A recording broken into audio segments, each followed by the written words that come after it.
5 years back in 2019, Zelensky was present.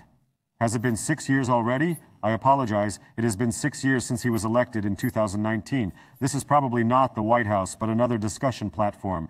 Zelensky and Trump had significant interactions back then, with Zelensky giving meaningful looks, likely due to the new responsibilities he had. The scary part is that he wasn't in such an environment. However, by 2025, he will have gray hair, regardless of the circumstances, while his beard remains unchanged.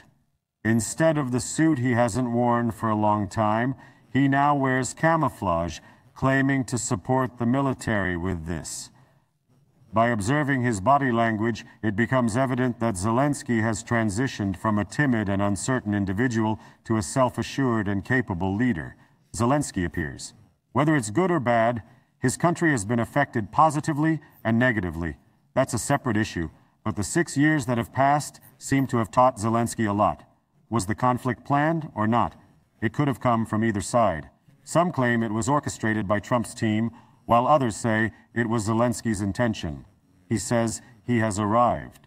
Each one is getting mixed up, but the general expression is that Zelensky should accept the peace agreement with Russia from the United States. It is known that they are loaded with the call to either resign or take action. Let's see it immediately.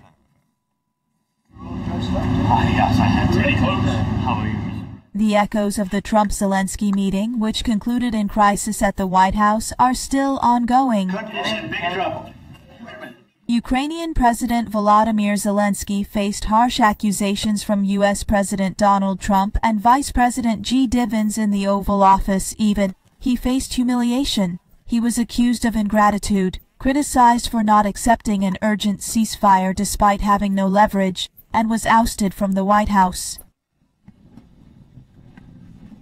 How to resolve the crisis is uncertain. Zelensky claims he did nothing wrong and won't apologize. The Trump administration is still exerting pressure on Zelensky to agree to a peace deal with Russia. We require a leader capable of collaborating and negotiating with the Russians in order to bring an end to this conflict effectively. If it becomes clear that Zelensky's personal or political motivations are not aligned with ending the conflict in his country, we will face a serious issue. National Security Advisor Mike Waltz of the White House explained Zelensky's uncompromising stance against Russia using an ex-girlfriend metaphor. He said the Ukrainian leader resembles an ex-girlfriend who brings up issues from 9 years ago instead of moving the relationship forward.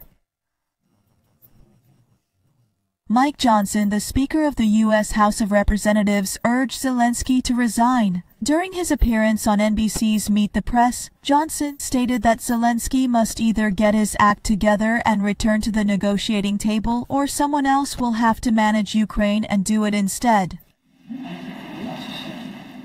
In contrast, Secretary of State Marco Rubio strongly backed Trump's approach to Ukraine. Rubio, who participated in ABC News This Week program, emphasized that the U.S. president is only trying to achieve peace, adding that if he were a Democrat, he would be celebrated rather than criticized. Aren't we all supposed to be glad that we have a president focused on stopping and preventing war rather than initiating it? I just don't get it. I truly don't get it. If a Democratic president were doing this, people would claim he is heading towards the Nobel Peace Prize. Are we prepared for change? The Ukrainian leader Zelensky has also expressed that he thinks he can save his ties with Trump. However, he emphasized that the discussions should continue behind closed doors from now on. Zelensky announced that he is also ready to sign the mining agreement that was canceled at the last minute with the U.S.